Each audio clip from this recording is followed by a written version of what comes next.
Shall we start? Yeah. Alright, so I'm totally winging the introduction. And hey, Scott. Hello, sir. Rick is pretty much the smartest, most funny. I'll say the expectations are really high. He's the smartest, most funny, most law-oriented friend who I have in Michigan. Just a great guy. I always think it's just a huge pleasure when we can hang out. Kind of sad he's living in Chicago now. But yeah, I read his book. It was a great book. Burned through it very quickly. It's an easy read. And I was always curious. I actually thought about going to law school for fun. I heard the LSAT was kind of fun. One of my friends, I heard it was fun. Some people say, oh, logic puzzles. It's kind of like just getting a logic book. Take the LSAT. And my friend's dad he's the CIO at Microsoft right now. He recommended just going to law school for fun. He said you gotta go, teaches you a good way to think. So I was open-minded about the idea until I read Rick's book. And now I understand that I don't want to go to law school. And that was a great value in reading the book. But I think it's probably the most fun book you can possibly write about law school. So that's it. I'm just winging it anyway. I don't have anything else to... That was good. Thank you. And there's no way I can possibly live up to the nice things that you said. Okay, thank you all for coming here to hear me talk today.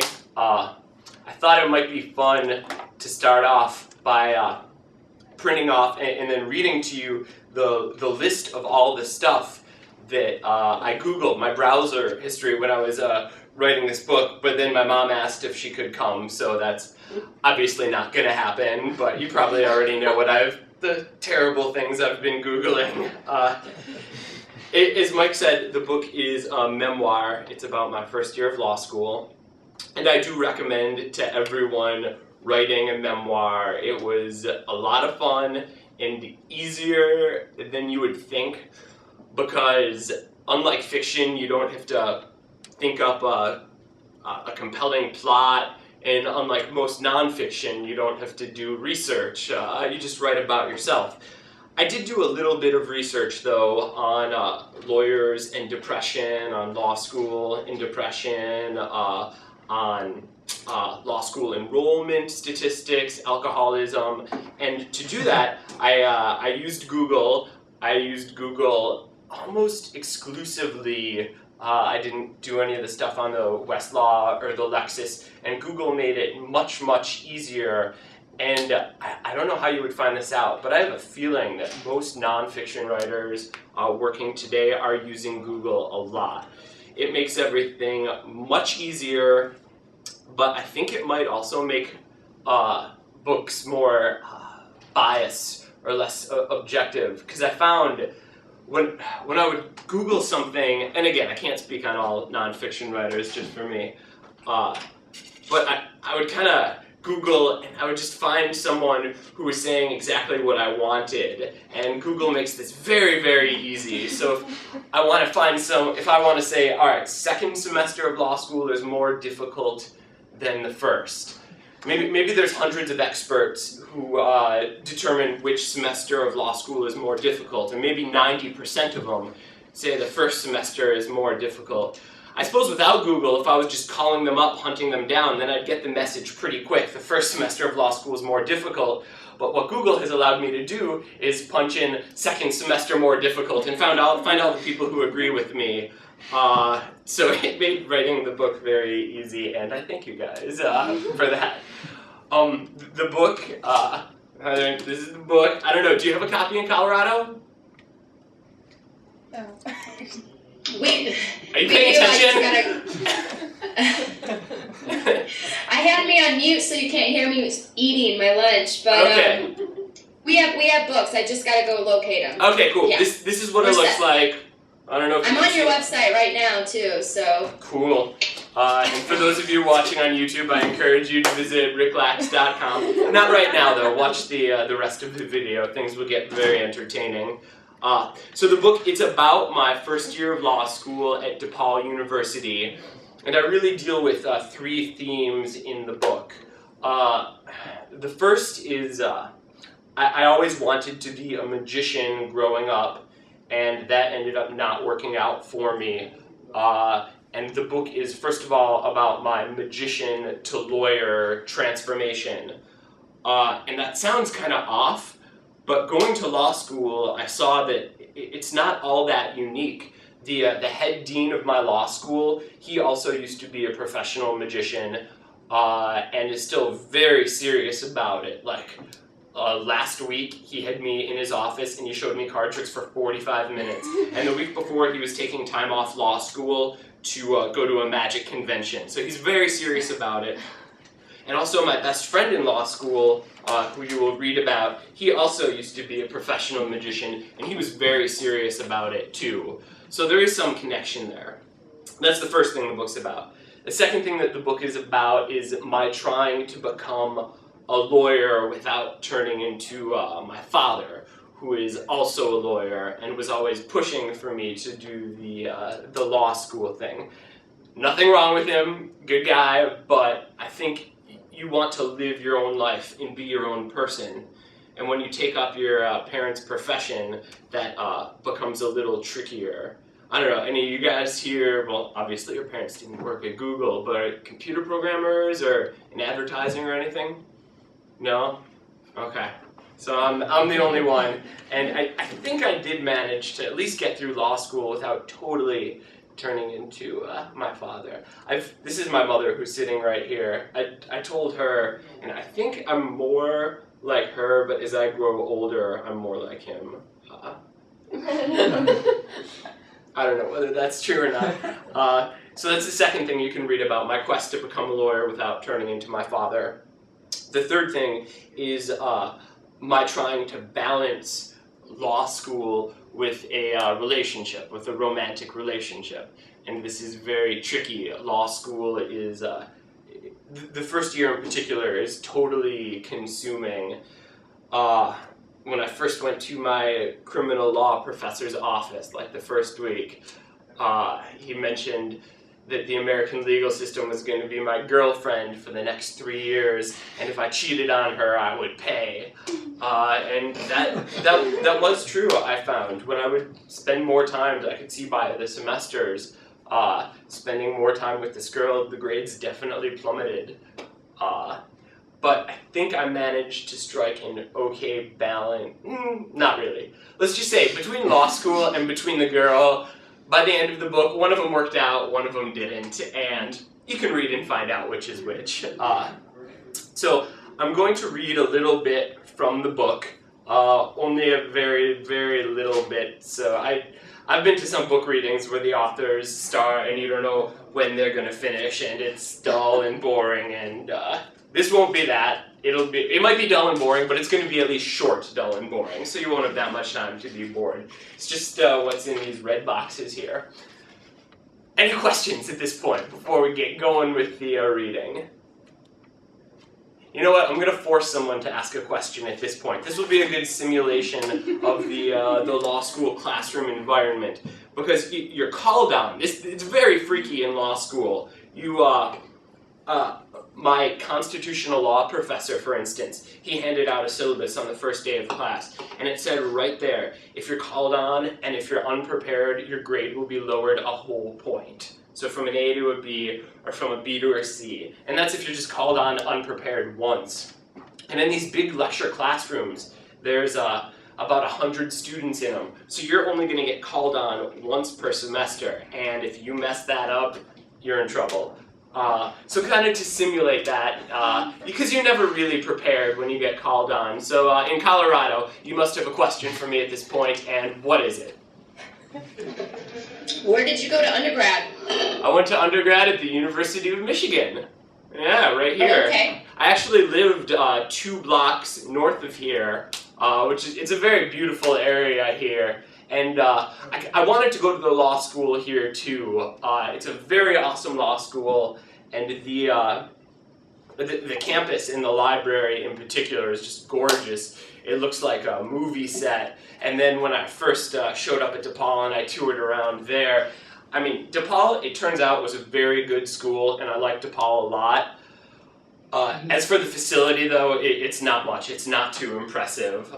So that was a bit of a downgrade. But I went to undergrad here for 3 years. I did 1 year at Michigan State, which, no good. Sorry, who went to Michigan State? You went to Michigan State. Oh, a lot of you.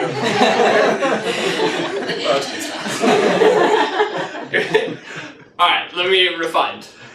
Specifically, Michigan State wasn't all bad. The actual school and the classes I liked. It was more the city. It just seemed like there wasn't as much to do there. It was good for drinking, it was good for partying, but not much else. They don't have the music and the theater that Ann Arbor has. So we're all good now? So when I run like 10 years from now for governor of Michigan and we play this tape back, it's not all bad, Michigan State. And I liked a lot of my professors there too. What was your question? I didn't have one.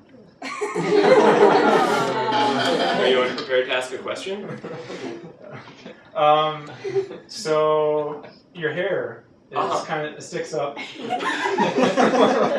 What kind of gel are you using in your hair? Is it? This is a very interesting question because today was the first day when I was doing the hair. I'm like, oh, it's probably haircut time. And then I was like, well, people, like the Google people, they don't know me, so that they won't know that my hair is like long for my hair, and who's gonna care? And then you, I know it's got a green base and a yellow top, and I think it says like Surf's Up or California City hair, something like that. Because it sticks up, but it's not greasy, so it's a nice balance of, Oh. Just compliment you on your hair. Oh, you kind of did what I did, where you turned the negative thing into the positive thing. That was good. Alright, so here we go. Just a few pages. And if when I'm reading, if you have any questions at any point, feel free to raise your hand or just interrupt me. And you can ask the question. This is going to deal with my growing up, so you can ask me the question or you can ask my mom the question at any point you'd like. So here we go. I always wanted to be a magician, but my father, a tax lawyer, never considered magic a viable career path. My mother, on the other hand, always told me I could do whatever I wanted with my life. But as I grew older, I realized that she and my father were playing good cop, bad cop, and that when she said I could do whatever I wanted with my life, what she meant was that I could practice whatever kind of law I wanted. My uncle is a lawyer, and so are my Michigan cousins, who actually practices law 1 floor down, my Chicago cousins, and my New York cousins. And if I had any siblings, I'm sure they'd be lawyers too. My father's father, though, was not a lawyer. He slaughtered cows for a living. Now, I could easily write half a dozen lawyer jokes comparing slaughterhouses to courtrooms. They practically write themselves. But I'm not going to do that because I refuse to disrespect the meatpacking industry. It's very easy, this stuff. You could do it too. All of my friends and ex-girlfriends are lawyers, law students, or soon-to-be law students, currently denying their inevitable legal futures. And that obviously includes you, Michael. The only exceptions to this rule are 1, my childhood buddy Steve, who works at his dad's law firm, and 2, my neighbor Stacy, who is a paralegal. I come from an affluent suburb of Detroit, West Bloomfield, where the only excuse for not practicing law is practicing medicine. But even medicine, many of my dad's partners feel, is a pretty sketchy excuse. In middle school, my dad bought me 8.5 by 14 yellow legal pads on which to take notes, the way an evangelical father, I got it, buys his gay son a baseball glove. But just as the gay son uses the baseball glove as a prop in his school's Damn Yankees production, I used the legal pads to sketch blueprints for grand stage illusions. And every time my birthday rolled around, I asked for marked cards and gimmicked coins and linking rings, and then received dress shirts, neckties, and dictation recorders. So, I sewed secret pockets into the dress shirts, and I used the neckties for escape demonstrations, and I recorded psychic predictions into the dictation recorders, like your card will be the 3 of clubs. I didn't just perform escapes and psychic demonstrations. I performed billiard ball manipulations and rope tricks and dove illusions. And more on the dove illusions in a minute. My specialty, though, was performing elaborate, multi-phase card tricks that most professionals wouldn't even take on, like those of British magician Guy Hollingworth. Guy Hollingworth, as a teenager, I fantasized about creating illusions so elaborate they'd make Guy Hollingworth's Reformation look like Dan Harlan's cartoon. If you were a magician at this point, you would be laughing very hard. That's a very funny joke for magicians. So you can imagine how betrayed I felt when, at the age of 24, Hollingworth left the field of magic to study law. Hollingworth's career change got me thinking, maybe practicing law isn't all that different from performing magic. The most powerful weapon in both lawyers' and magicians' arsenals is misdirection. Justice Slidini misdirected an audience's attention away from the billiard ball's true location, which was his right hand, by looking at his left hand. Johnny Cochran misdirected Jor's attention away from the DNA evidence by focusing on the pair of ill-fitting isotoners. 2 more blocks here. The main difference between magicians and lawyers is that lawyers have no use for sleight of hand.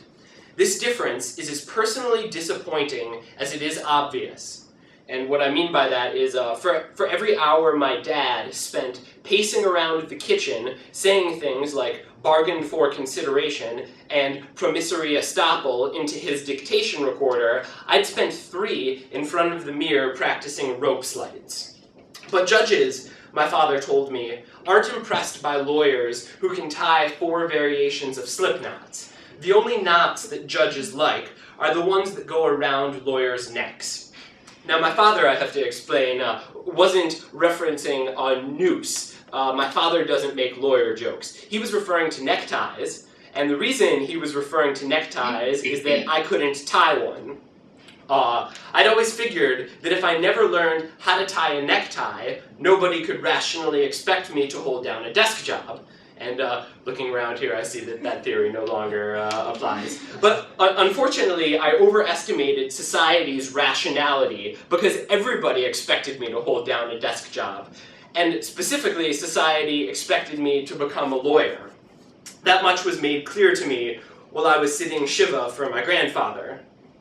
Before my grandfather's funeral, my father sat me down at the kitchen table and said, "It's time for you to learn how to tie a tie." My father had offered to teach me how to tie a tie before every wedding and bar mitzvah and funeral, and I'd always declined, and that was our ritual. But this time my father wasn't joking around. "It's time for you to learn, really." Maybe my grandfather's death had gotten my father thinking about how he wouldn't always be around to teach me how to do it. But when I declined again, my father did the same thing he had done my entire life. He tied my tie on himself, slipped it off his neck, and placed it around mine. And if you read the book, you will learn whether I ever actually figured out how to tie a tie.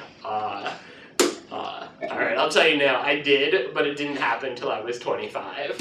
And that's the truth. So what was your question, based on what you just heard? Did you go to law school right after undergrad? No, I took 1 year off, and I hung out on my parents' couch, and I watched The Price is Right, and I ate their food, which has gone downhill since I've left the house, and I drove their cars, and wore some of their clothes, I guess, when I was too lazy to do laundry or too lazy to ask my mom to do laundry for me. Yeah, and your question? So, did you graduate law school, I guess, then in the 3 years? You're asking me to spoil the end of the book? I guess not. I graduated. I just graduated 2 or 3 months ago, and then I took the bar exam, and the night the bar exam was done, it's a 2-day, like 14 to 16 hour test. the dean of my law school invited me and the other magician I was telling you about over to his place, and he opened up the Dom Perignon, and we drank, and he showed us his magic collection. He did some magic tricks for us. It was a really nice graduation bar exam. It was a nice end to law school for sure. Okay, any more questions? I have one more question. I have a question. Yes. What's Saved by the Bell and Full House have to do with being a lawyer? Well, somebody has been poking around my website, haven't they? Man, I'm sure there's connections between Full House and Saved by the Bell. I know Screech has been in some legal trouble lately trying to save his house. So I suppose he could have used a lawyer if he didn't have one. Are you a fan of Full House or Saved by the Bell? I really like the roast of Bob Saget, but other than that, no. He was pretty good. I actually saw Bob Saget and Dave Coulier perform. This was a few years ago, before Bob Saget got this cool, retro ironic popularity that he is now. So I was expecting this to be the worst stand-up comedy show of my life, because I mostly knew them just from Full House.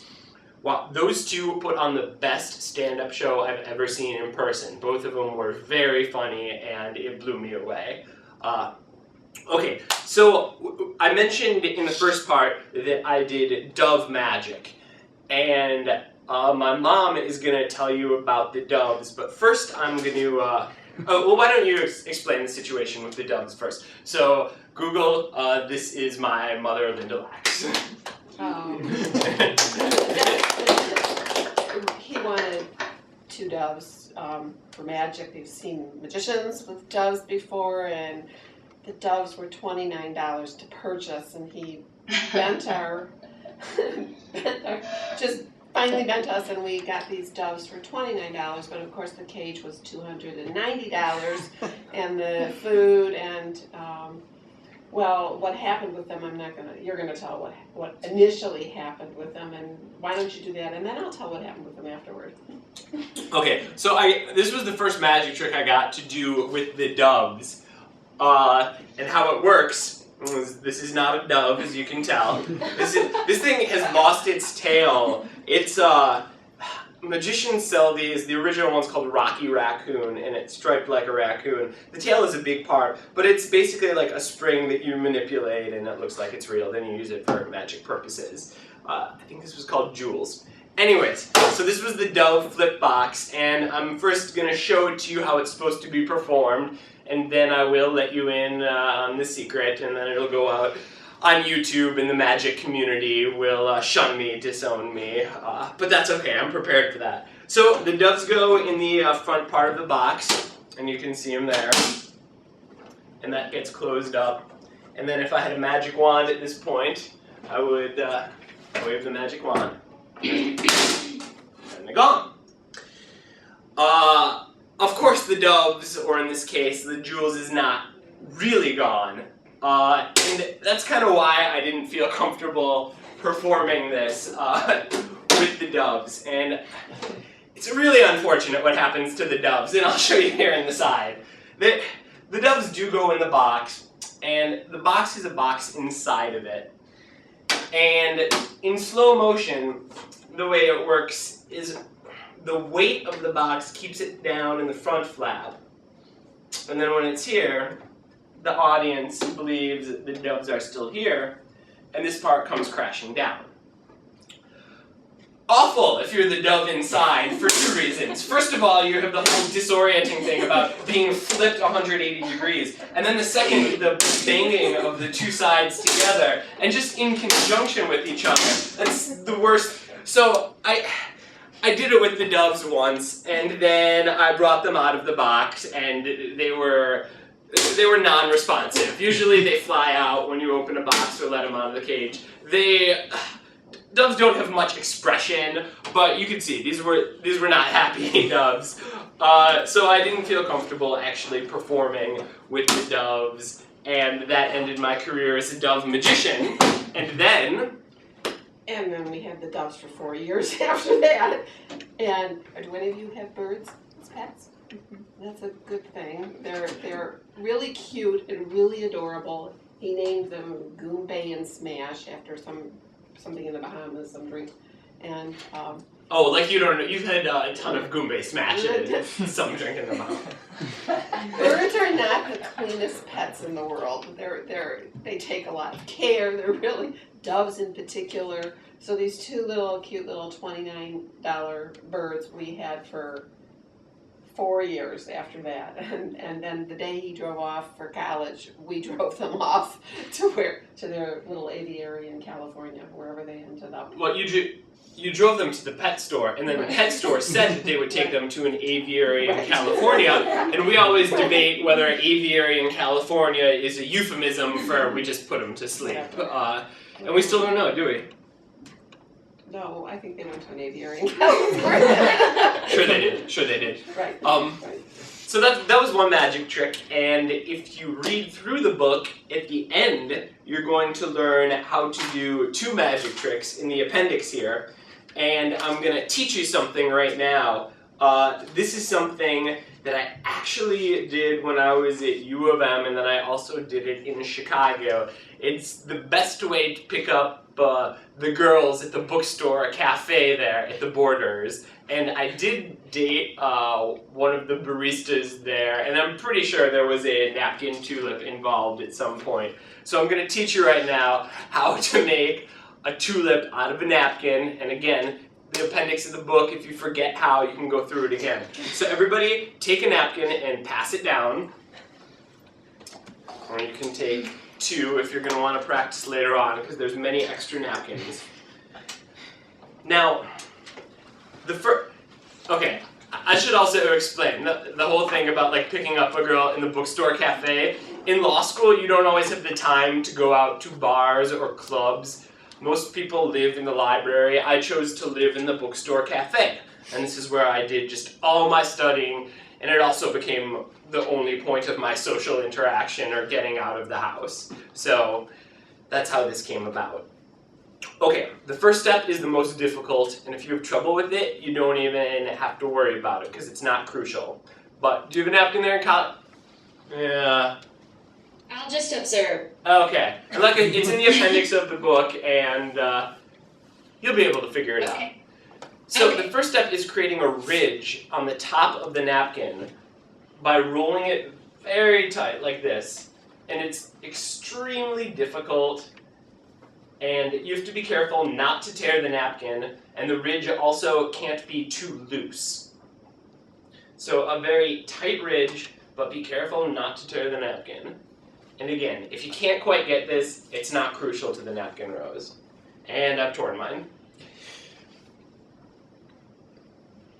Alright, we got some okay ridges, some kind of thick. That's a thick one. But that's okay. Well, I was hoping to bunch it up later. Okay. You know. Sorry, I'm putting too much pressure on you. I just can't handle it. Sorry. There I go again, simulating the law school classroom. Okay, the next step, wherever you are now on your ridge, it doesn't even have to be the whole way across. You're going to wrap the napkin around 2 fingers, and the part that you're going to wrap around the 2 fingers is where the ridge is. So here's the ridge. The ridge gets wrapped along 2 fingers, like this.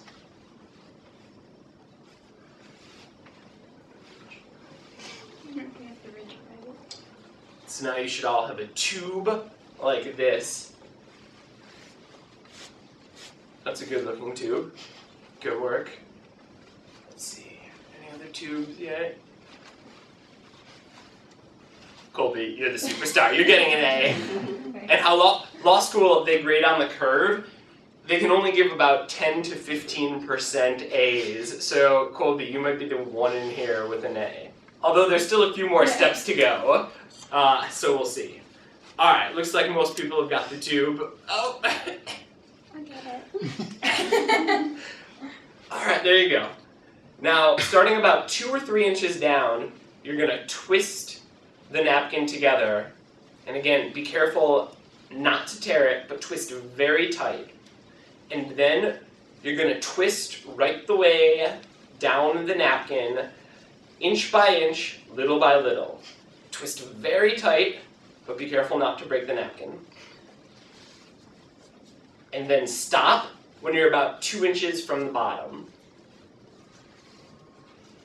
Alright, these are looking overall pretty good.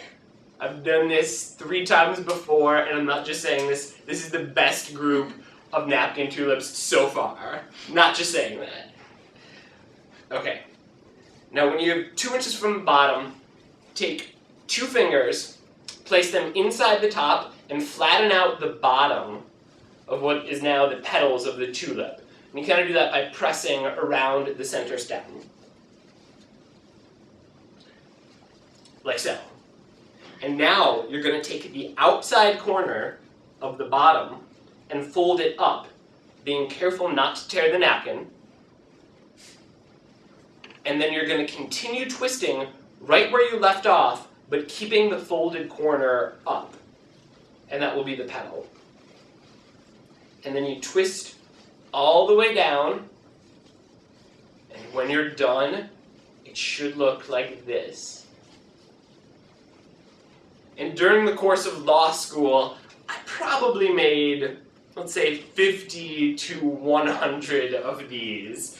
Like I said, didn't get out of the bookstore cafe much. And a lot of the scenes in the book take place in bookstore cafes. And this is one of the things I did, and it is in the appendix.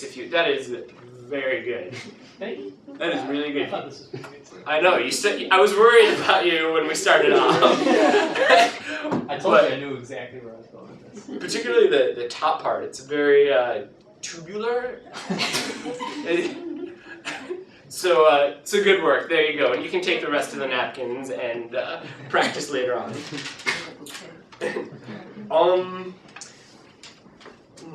So that was one thing in the bookstore cafes. Also on the topic of bookstore cafes, my mom and I were just in the Borders. There was someone there studying for the LSAT, which Michael was talking about. I think it is fun, and I do think you would like taking it. I don't know if you would like a law school afterwards, but the LSAT is a lot of fun, and it's a logic test. It tests your it takes more your intelligence than your knowledge, so you can do good at it without studying particular content. It's got a high correlation to the IQ test, for example. I studied really hard for it. I didn't take a class like Kaplan or Princeton, which was probably a mistake, but I got a ton of books, and every day I would go to the bookstore cafe like it was my job. And one of the most interesting law school test prep books I got was this one, I think it was called Kaplan 180. And the premise of this book was the questions are so difficult that if you can answer these questions, you should have no trouble with the questions that are on the real LSAT. So it's kind of like jogging with depleted oxygen, like higher up or with those tasks, where if you can do that, you'll be fine on the real thing.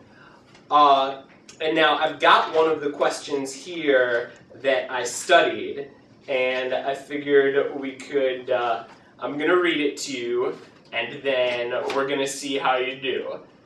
Alright, so you guys ready to, bye-bye. You guys ready to try the LSAT question? And you know the answer, so you can't play the game, okay?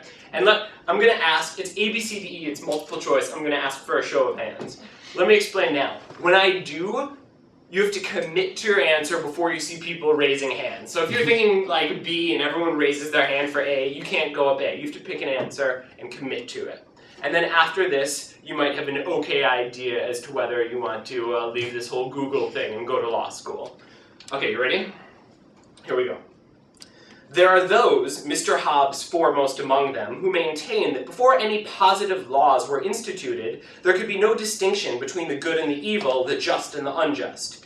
In this state of nature, each had the right to lop off the head of any other. This frightening situation prompted those in a state of nature to form a social body and enact positive laws that forbid murder. It was only with the formation of these laws that good and evil were born, and it was only as a result of these laws that murder could be termed evil. This description is inaccurate. If murder was deemed so unfit and unreasonable an act that men entered into contracts to preserve themselves, then murder must have been understood as unfit and unreasonable before such contracts were formed. This being the case, these thinkers' suppositions that there is neither good nor evil antecedent to the institution of law is self-defeating. In this distinction between good and evil is once admitted to exist, then it always has. Now here's what's called the call of the question. The author intends to discredit the view of Mr. Hobbes and similar thinkers by attempting to A. Present historical evidence in support of his view, B. Show that their argument contains circular reasoning, C. Show that their account of the origin of morality presupposes a contradiction, D. Point out the unacceptable consequences of their view on morality, and E. Impugn the motives of these thinkers themselves rather than dealing with their arguments. Okay, once again, A is present historical evidence, B, circular reasoning, C, the account of morality presupposes a contradiction, D, unacceptable consequences, and E, impugn the motives. Alright, who says, pick an answer and commit to it? Are you all committed to an answer? And like the real LSAT, there's no penalty for guessing, so you should all at least guess, because you get 1 point if you get it right, and 0 points if you get it wrong or don't guess. So everyone must raise their hands at some point. Are you all committed to an answer? Alright. Are you committed to an answer? Colorado? Okay, here we go. Okay, who thinks it's A, presents historical evidence? No one. Okay, who thinks it's B, circular reasoning? 2, 3 for circular reasoning. And I wasn't watching Colorado. Okay. Who thinks that it's C, presupposing a contradiction? 1, 2, 3, 4. Who thinks it's D, I didn't see Colorado. I'm C. C? Okay. D points out unacceptable consequences of their view on morality. And E, impugn the motives of the thinkers themselves. Okay, 1 for E. So, it looks like we've got it down to B, C, and E. And the correct answer is one of these. It seems like the biggest ones are B and C. So a quick poll of the audience here. Who picked B? Okay, and what was your reasoning for B? It made sense. Okay. Has she convinced any of you C people to go to C? Alright, and who picked C? And your reason for C? Because it talked about how the good and evil existed before they created laws for morality. Mm-hmm. I think you're onto it, and it was C. So this is, again, it's more difficult than those that you'd find in a real law school test, but it's not that much more difficult. And in the real LSAT, you only have 90 seconds per question. So if the only standardized test you've ever taken is the SAT or the ACT, the LSAT is way more difficult, as you can see. But it is still fun, and I recommend that you take it and then not go to law school. I'm going to read 4 more sentences from the book. My LSAT score was good, wasn't enough to get into U of M. I got rejected from a few other schools, and after a while, the rejection sucked. It sucked to get the rejection letters. So this is not the exact rejection letter, but this is what I kind of remember it being, but this might be my emotions remembering more than my brain remembering. Did that make any sense, what I just said? Okay, here we go. Dear Rick Lax, thank you for applying to the blank law school. Of the thousands who apply each year, we can only select a few hundred, and let's just say you're not one of them. However, your college transcript, LSAT score, and personal essay gave the admissions committee the exact laugh we needed to lighten the painstaking process of sorting through the legitimate applicants. And for that, we thank you. To return the favor, we considered sending you a plain white postcard with the word "no" stamped on it in red capital letters, but decided it would be funnier to send you the rejection letter you're reading right now in one of our acceptance letter envelopes.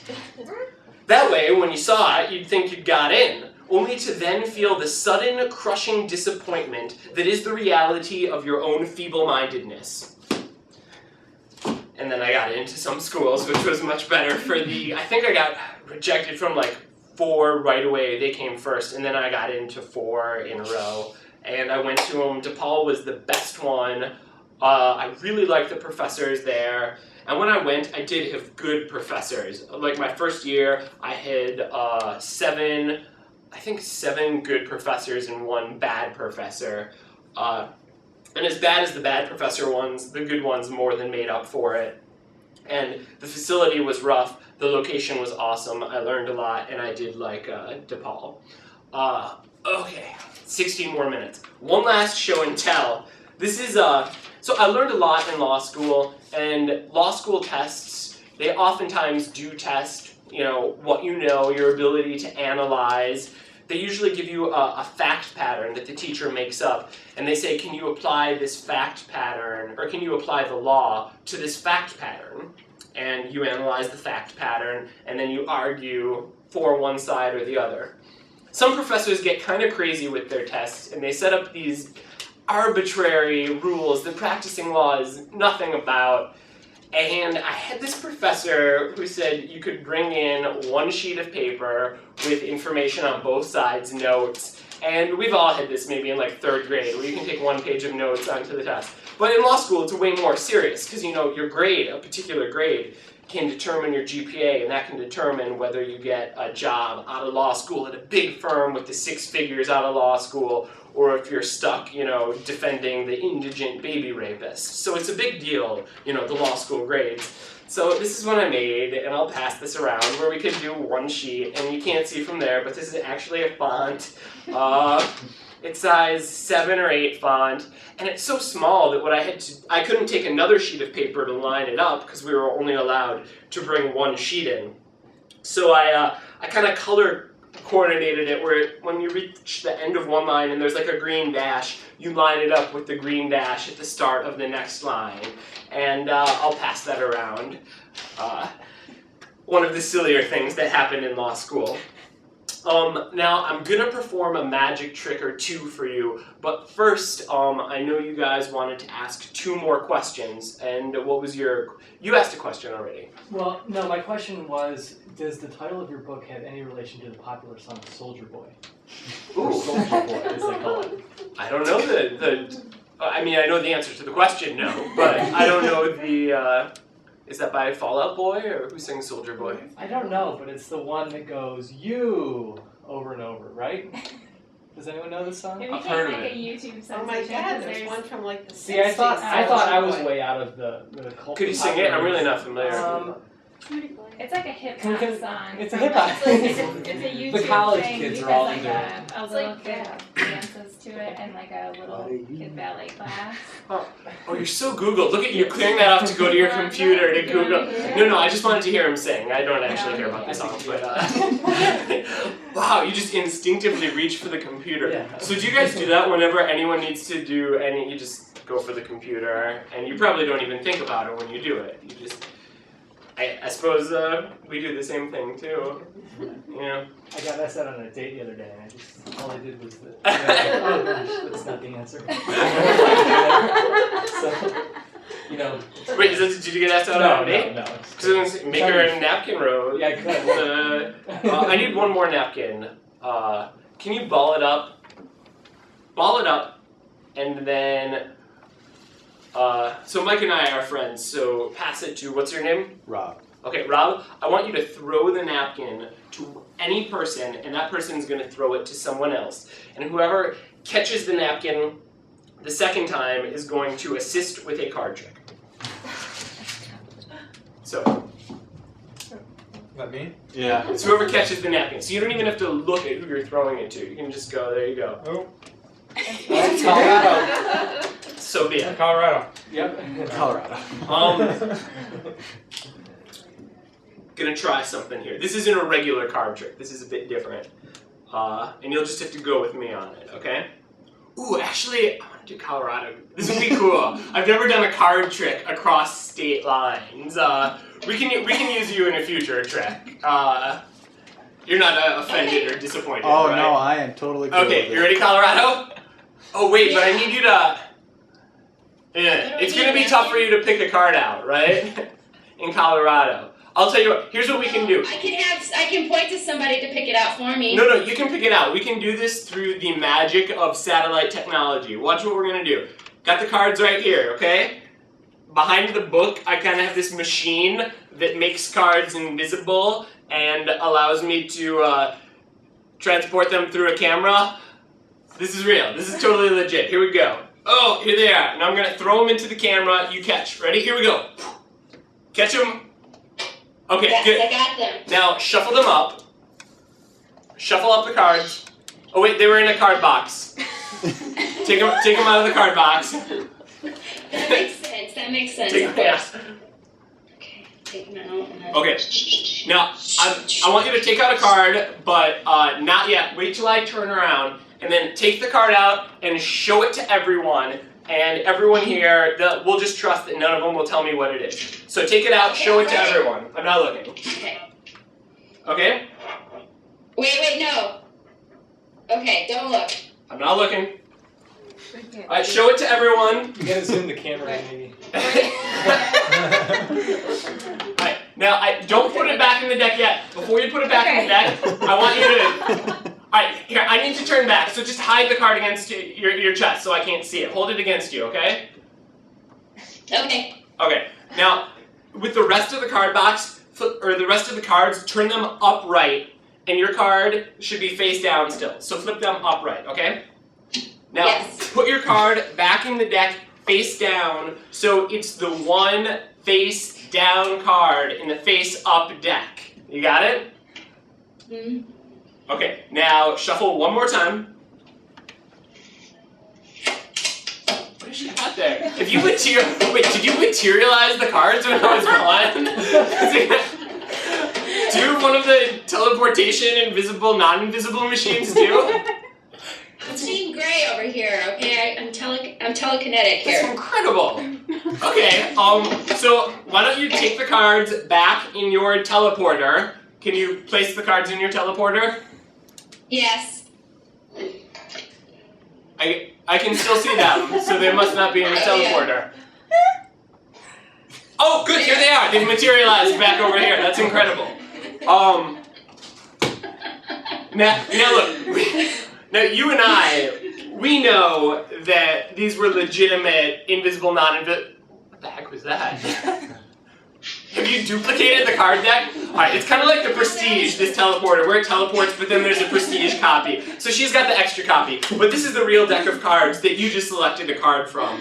And now, you guys are probably doubting that. But to prove that it's real, well, there should be one card face down in the face-up deck. So for the first time, what was your card? Did you guys see it? Yes. Well, what? Okay, it's the Queen of Diamonds. Okay, now I want you to see that I'm not doing any fancy, like, sleight of hand moves or anything like that here, okay? Right? No fancy sleight of hand Okay. moves? Right. But there should Right, be guys? one card. It's face down. One more time, what was your card? Queen of Diamonds.